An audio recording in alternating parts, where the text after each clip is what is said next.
Does anybody else feel like the vibes are off? I don't know about you, but sometimes I go on LinkedIn and there's people just making some negative posts. They're criticizing other people's work. They're trying to just be shocking and controversial and get people to comment and engage on their posts. And I've even seen brands starting to use fear tactics again in their marketing, which I don't think that's very cool. Today I'm going to be talking about the origins of this fear-based marketing and why I think it's happening now, and also how we can combat it, because we don't have to be doing fear-based marketing, and I think actually there's a better solution for marketers at the moment as well. I'm going to talk about which brands are doing positive marketing really well, so not negative marketing, and showing how you can be an authoritative brand without being negative. And I'm also going to talk about my new favorite term that I heard, which is called the vibecession. I said when we started this podcast that we're going to talk about the fun things and also the not so fun things about marketing. And we've made it to episode 5. And today we're going to talk about some of the not so fun things about marketing, which is fear mongering or fear-based marketing tactics. And it's not a fun thing, but I think it's an important thing to talk about because we don't have to be doing fear-based marketing, and there's actually much better ways that we can be doing marketing that encourages people to act without playing into some really icky ethical area. But before we get started, if you're on TikTok and you're not following me yet, what are you doing? Make sure you go and follow me on TikTok at SuperFunVictoria. But this week, I had a meme go super viral. It was a little sad hamster meme, and it was like some joke about ROI and this little sad hamster that was having to Google what is ROI or how to calculate ROI. I can't remember. I made the meme, and it literally took me 10 minutes to make it, and then it got so many more views than any of the other things that I spent hours working on. Story of a marketer's life. Like I said at the start, unfortunately, I have been noticing a trend on LinkedIn of a lot of negativity. I'm not sure if you've noticed it either at the moment, but there's a lot of just like bringing other people down and bringing other people's work down, a lot of like clickbaity stuff, a lot of people being like, oh, the haters, like look at them saying all this mean stuff to me. And I've even seen some brands starting to use some fear-mongering tactics, which I was thinking about it this week when I was preparing for this episode, and I was like, I feel a bit like that scene in Mean Girls where they're like in the gym and they're like having that little powwow session, and they're like, that girl gets up and then she's like, I wish we could all get along like we used to in middle school, and then blah, blah, blah, blah, blah. And then Damien is like, she doesn't even go here. I feel like that's how I feel at the moment. And I think that, sorry for the millennial meme reference, I feel like we're past Mean Girls references now. But, you know, some of you maybe are familiar with the term FUD, fear, uncertainty, and doubt. This wouldn't be the Super Fun Marketing podcast if we didn't look at Wikipedia. Where was my hashtag? Hashtag not sponsored. According to Wikipedia, the term fear, uncertainty, and doubt, it appeared as far back as the 1920s. And actually, if you go back to where we first hear about this kind of term, they found in some ancient literature from 1693, written by a gentleman named William Payne. He uses the term or the phrasing doubts, fears, and uncertainties. It's been around for a while. However, in the sales and marketing context, FUD really came around in the 1970s, so around 1975. And there's a bit of a dark joke around FUD where sometimes it's called fear, uncertainty, and disinformation. And I'm going to come back to that in a bit because that's also why I don't like FUD. That's also why I'm like, can't we all just get along? Because I think that often what we're seeing is a lot of the disinformation comes into that instead of just doubt. Anyway, so FUD in sales and marketing kind of context, it first gained a bit of popularity actually in the tech space, technology, in case my accent didn't make it clear what tech was. But actually around 1975, this was a tactic that IBM started to employ with their salespeople. So what they did was they were trying to spread some kind of questionable information about some of their competitors' products, so some lesser known in the industry products. and in the hopes of discouraging decision makers from choosing those alternative products. And here's the important bit: regardless of the relative technical merits. So there, that a bit of disinformation, not very nice. And then from the 1990s onwards, the term became associated more with Microsoft. So Microsoft in the 90s was starting to use this FUD tactic that IBM had been using throughout the late 70s and 80s. And in the end, they actually ended up out-FUDding IBM themselves. So companies were using it to position themselves against one another. And what I said before about disinformation is really important because of something called the illusory truth effect. I do that again. The illusory truth effect. Spooky. And it is actually spooky. So I'm not just joking. It is actually spooky. And this is something that maybe you have heard about before, but basically it was a phenomenon that was first identified around the late 1970s, so in 1977 in a study. And basically what it is that if a lie is repeated often enough, people will come to believe it. But it's basically a phenomenon that's been identified with the way that our brains process information. What they found is that when people were trying to decide if information was true, they rely on two things. So one of them is whether it aligns with their current understanding. So does that sound like it makes sense?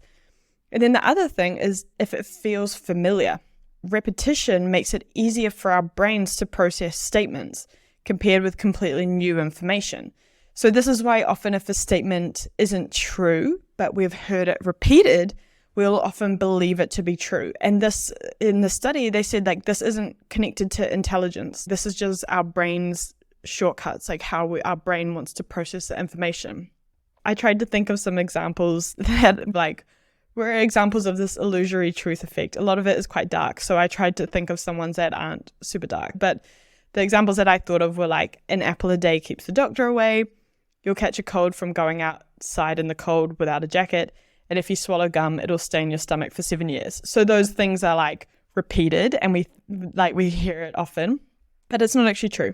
So going back to when FUD really started to have its grip on sales and marketing, this was in the late 70s to the 90s. And it's important to understand what's going on at the time and like why FUD kind of worked then.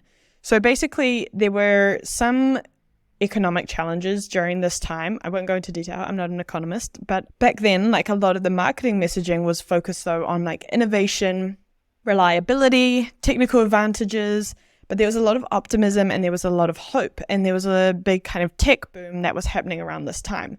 And like I said, this is the era where FUD was really starting to take off and it was really working in sales and marketing.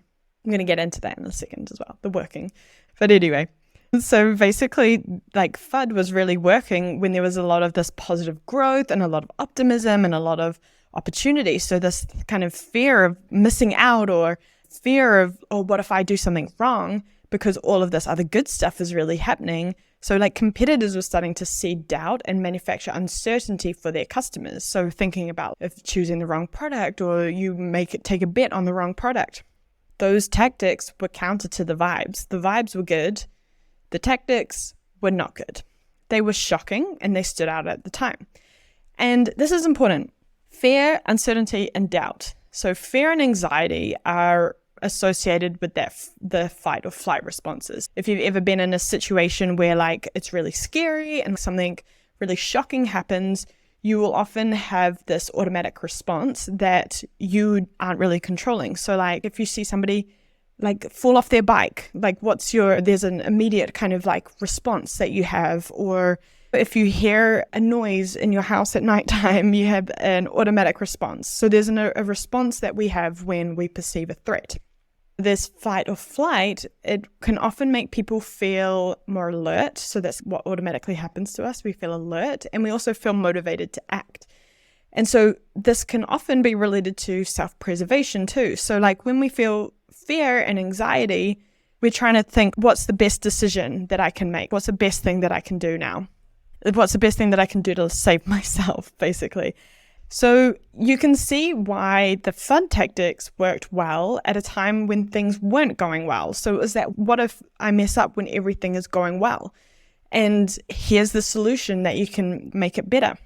So FUD is really now an outdated tactic, and many people, rightfully so, question the ethics of it. So this is something, that's often quite debated. Is it actually ethical to use FUD in sales and marketing?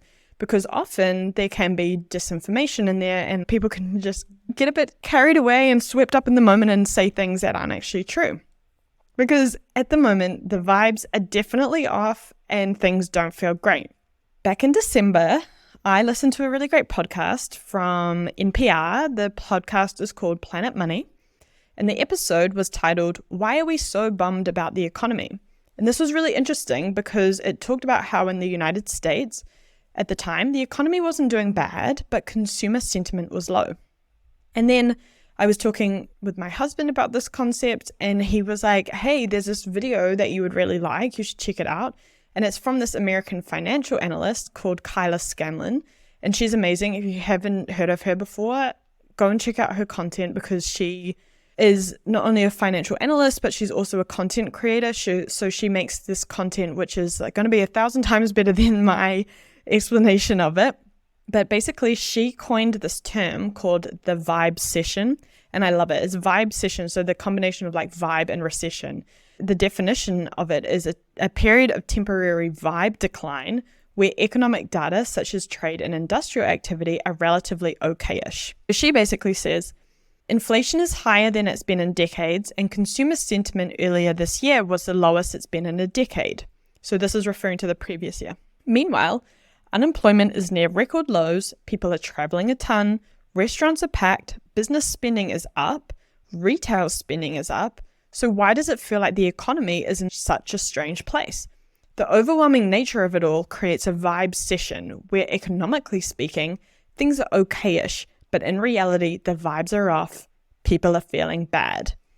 And I just think that term is so clever, vibecession. And like I say, I am not an economist, I'm not a financial analyst, so definitely go and check out her video because it's really great. But people are feeling insecure, things feel scarce, and that is causing a reaction. The episode that I was talking about before, there's this thing called the Michigan Consumer Sentiment Index, and what it does is they ask some people in America how they feel about the economy, and these are some examples of the questions it's asked. So, would you say that you and your family living with you are better off or worse financially than you were a year ago?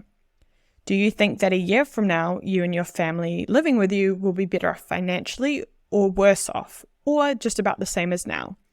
And do you think now is a good or bad time for people to buy major household items? And they use these answers to these questions to gauge how people are feeling about the economy. So not what is the actual state of the economy, but how are people feeling about the economy?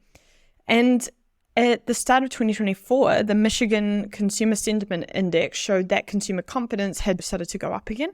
So it was at its highest level since July 2021, but it had been really low for a few years. So this is where that vibecession kind of thing came in. And actually the sentiment was at an all-time low in June 2022.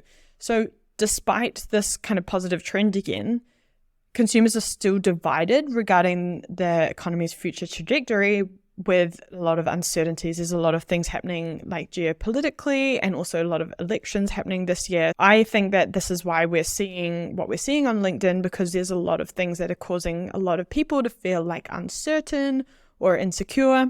And ultimately, the vibes are off. The vibes are off in a lot of different ways and we're all feeling it. So coming back to what we were talking about before with the illusory truth effect, and this is something that I see happening quite a bit on LinkedIn as well, right? Where people start criticizing other people's work in a really public way for clout. And then that gets a lot of engagement and other people are doing it too, and it starts repeating the pattern. It gets a really slippery slope. But as marketers, we really don't have to fall into this trap of increasing FUD and using fear-mongering. Even though it's starting to become something that we're seeing happening a little bit more on LinkedIn, we really don't have to fall into that trap. And some of the most successful brands, especially in B2B, don't even touch FUD, or they're not negative. Their sentiment is not negative at all. And actually, FUD can actually be harmful to sales. In the 70s and 80s, the way that FUD was used back then, it doesn't have the same impact, and it actually can be more harmful in the long run.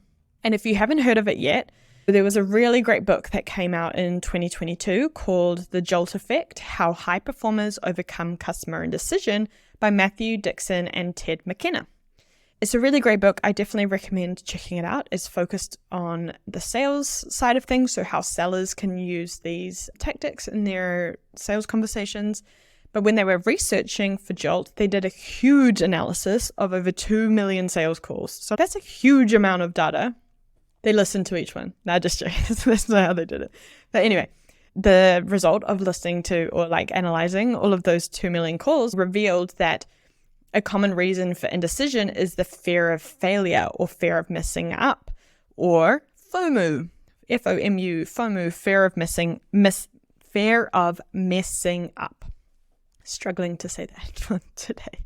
People actually feel more regret when bad things come from a result of their actions. So for example, commission bias, as opposed to when bad things happen as a result of their inaction. So omission bias. So people are scared that they're going to mess up, and they feel worse when something happens because of an action that they took rather than taking no action. And addressing this fear requires sellers to provide clear, personalized recommendations, to manage the amount of information and options provided, and to avoid overwhelming the buyer. This is essentially the exact opposite of negative fear-based messaging. So JOLT is actually an acronym. We love an acronym, don't we?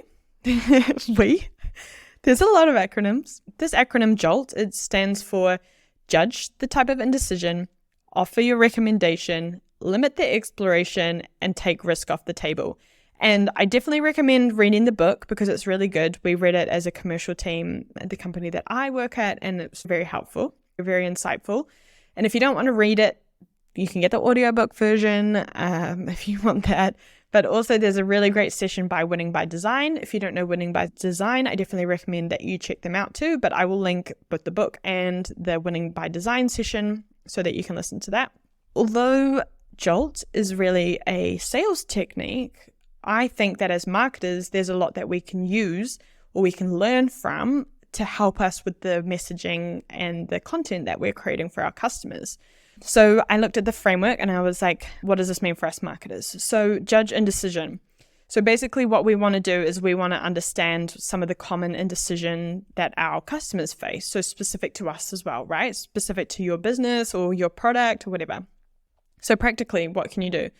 So that is listen to calls, work with sales, try to understand what are some of the common things that are coming up in customer calls. And if your sales team don't know yet, that's a good conversation to have with them as well. You say, oh, read JOLT, my promo code. No, just kidding. This is also not sponsored. Not sponsored. If you this joke, it's not a very good joke, but it relates to what my previous episode was. So yeah, hashtag not sponsored.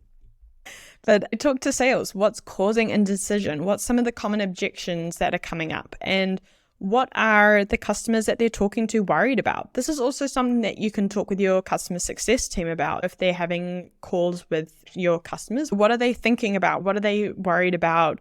What are they trying to achieve? What's your customer's version of the fear of messing up? They can help you quite a lot with this. And then offer your recommendation. So thinking about that kind of middle of funnel content, it's a bow tie, not funnel anymore. I'll talk about that in a second. But anyway, thinking about that exploration and evaluation, help your customer to make their decision. So that could be expert advice, interviews, blogs with recommendations. So it doesn't necessarily have to be we recommend that you buy our software. It could be recommendations of how you apply certain principles that your product helps with, or it could be buying guides or comparison guides or product content, but make it really clear who your product is for and why they should buy it. And, this isn't just about blog content. It can also be product pages or landing pages. It could also be videos, interviews. For me, what that recommendation was about is the expert advice or the authority. And I'm going to come back to that in a second as well. Lots of things are going to, in every episode I say this, everything's going to come together. It's all going to work together.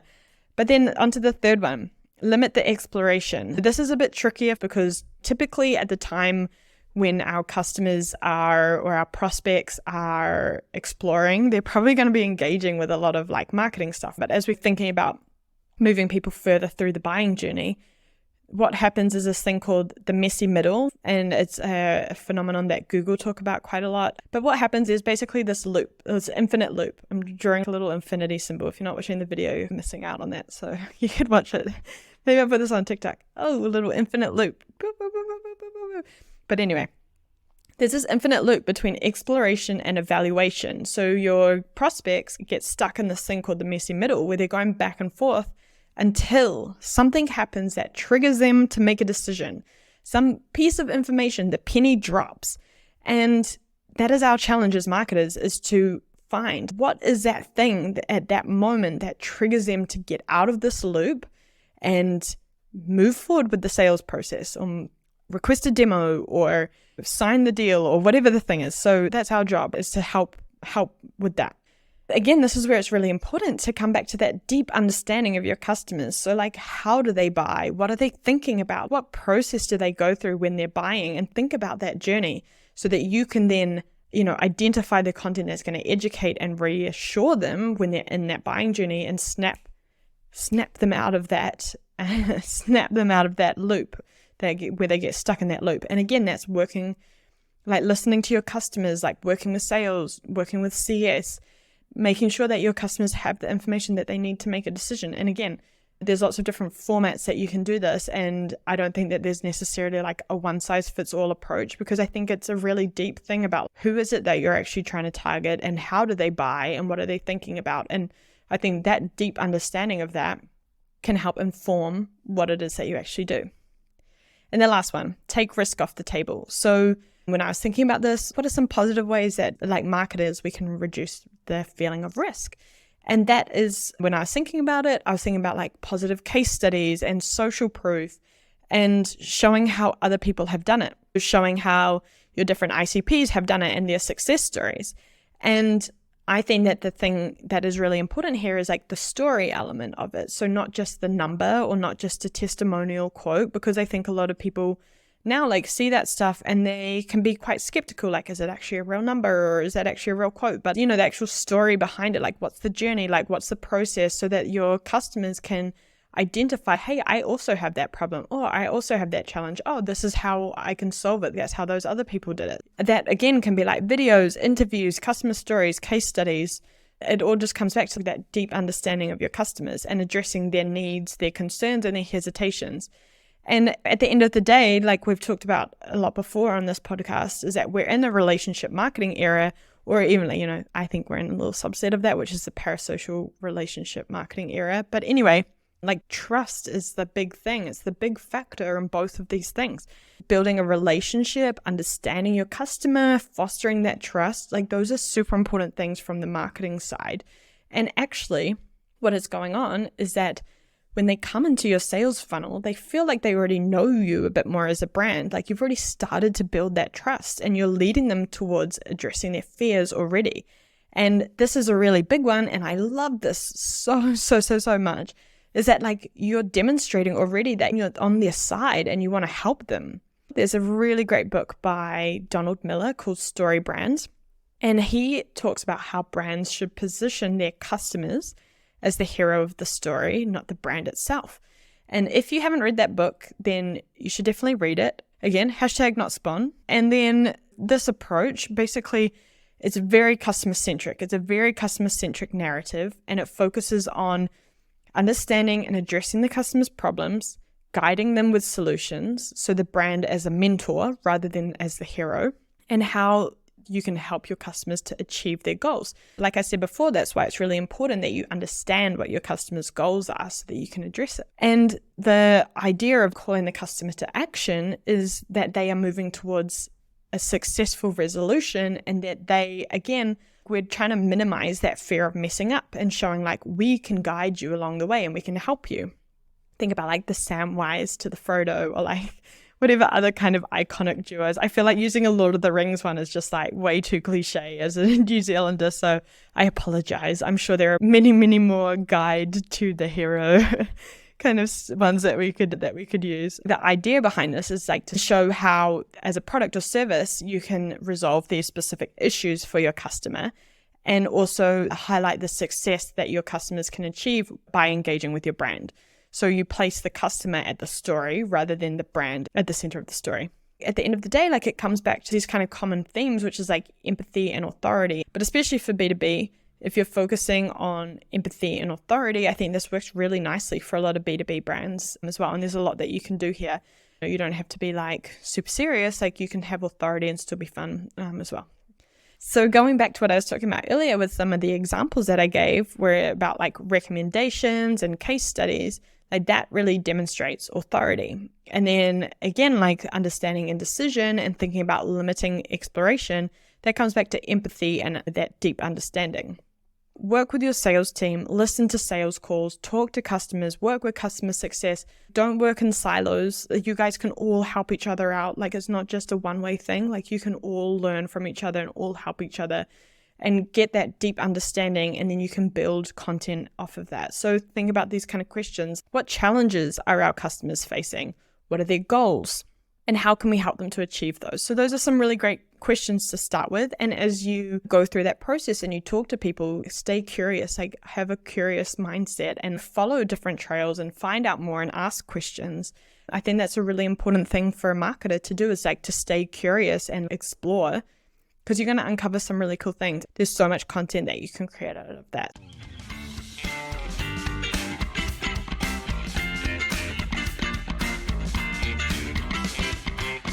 And coming back to working with your commercial teams as well, the same kind of messaging, like I said before, like when we don't talk about just like a funnel anymore. If you're in SaaS, we don't talk about a funnel. We talk about the bow tie. If you haven't seen the Saas Bowtie before, definitely recommend checking out. But I think that this demonstrates like this positioning is important throughout the whole bow tie, not just what is typically like the top of the funnel where it's like before people are a customer yet, but like into the next part, which is like why it becomes a bow tie, where it's like when they're a customer and you're trying to keep them and retain them. For your customers too, like this kind of messaging is important in this continuation of support and service for them as well, and demonstrating this to them as well. But it doesn't just have to be like brand or content related, but it can also be product marketing or customer lifecycle marketing too. It's really good to have a look at that bow tie and map things out and how they're working for you as well. The main thing is to show your customers how you can support them and achieve their goals and how you can make them look good. So if you've ever worked with ICPs or ideal customer profiles, you really have to think about what motivates your customers and get to the root of their emotional motivators. And they might have negative emotional motivators. They might have things that they're scared about, or they might have things that they're worried about. But that doesn't mean that you have to prey on those fears in a negative way or emotionally manipulate them. You can actually do this in a more honest way by addressing the negative things that could happen. Don't make things up and don't emotionally manipulate your audience. But there are some factual things that will happen if people don't take an action. Like, that's okay to talk about that, but don't emotionally manipulate people. This will often cause them to act out of fear, and that doesn't set you up for a great long-term relationship. And again, we're thinking about the Saas Bowtie, right? And the second part of that is that retention and that long-term relationship with the customer, and that kind of fear and that FUD marketing. Often people can feel later on like they've been manipulated or taken advantage of, and that can have a negative long-term impact. So flip the script and show the positive side to taking action. So what happens if they do act rather than if they don't act? And then tie this back to the positioning of your brand as the support act to your customer, the customer as the hero rather than your brand as the hero. And if you're doing this, again, back it up with social proof. Like, you've probably got some really nice success stories. Again, work with your customer success team and get those stories, show those results, and build trust that way rather than freaking people out into taking an action. And some brands who I think are doing this really well in the B2B space are, for example, HubSpot. So I think they're really funny. They use like a lot of lowercase casing on their posts on LinkedIn. They're very colorful, and they still share results, and they're very informative. I think they do it really well. And Lavender, I think, is a really great one as well. A really nice example. They're very helpful in their content. Of course, like fun as well, like fun content. But they also are educational, and they also position themselves as the buddy of the customer through some of the other actions that they take. And then Later, the scheduling tool, is also a really good one for this like buddy and encourager kind of role. They're also very informative and like guides and tips and tricks, but also really visual, and they're much more like on the funny, positive side as well. And so that positive emotion-based marketing, it tends to foster a deeper, lasting connection with the audience. So it encourages brand loyalty and advocacy.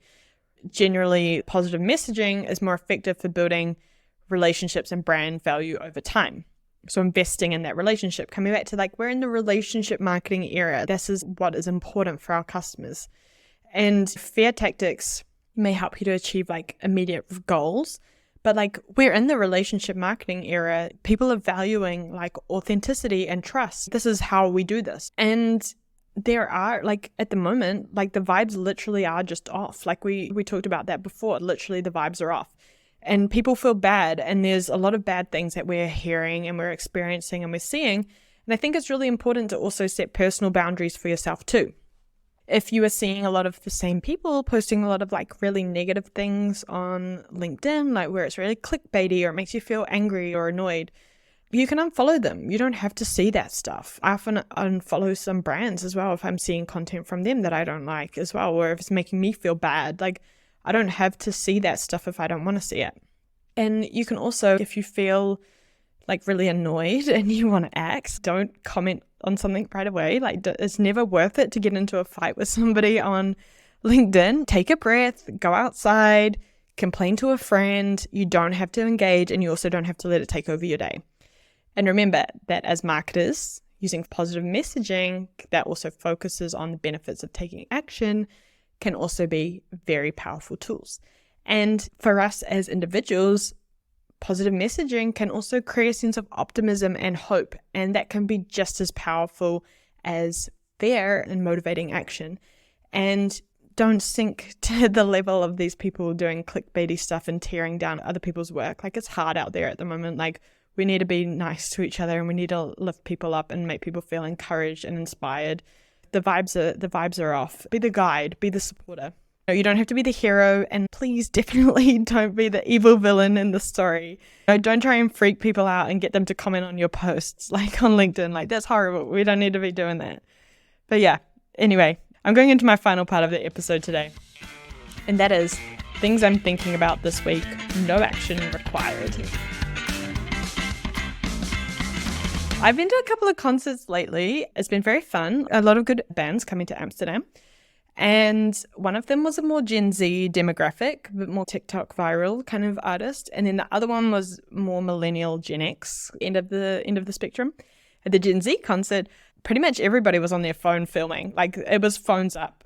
But what was interesting to me is people were on Snapchat, which, I mean, like, good for them. Like, I haven't used Snapchat in forever, but obviously there are people still using it, and they're young. And also people were filming themselves singing along.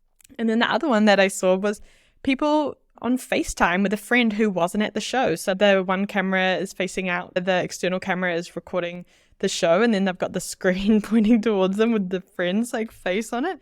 Super interesting. That's behavior that I wasn't like super familiar with, but you learn something new. And then at the Millennial Gen X show, there were almost no phones out. Like, I could literally count on my hands, like, the number of phones that were out. And this was a pretty big venue that I was at. People were just living in the moment. They were just, I laugh because of what the show was actually. It was a bit more of like a punk show. So people were like moshing and like they were just living in the moment. The phones weren't out recording. And I thought it was so interesting. And I literally could never think of a time where I have seen a crowd the size of the one that I was at the punk show that didn't have like barely any phones out. And it was a beautiful thing. And I filmed it because I was like, I can't believe what I'm seeing. But anyway, that's it for this week. That's what I've been thinking about. No action required. Thank you so much for listening in to another episode. Please remember to rate the show on Spotify. It means a lot to me. I have been super appreciating all of the kind messages and words that I've been receiving. But everyone, please have a great week. Do something nice for yourself this week. Do something nice for somebody else. Make somebody feel happy. But yeah, just have a great week. See you next time on the Super Fun Marketing Podcast.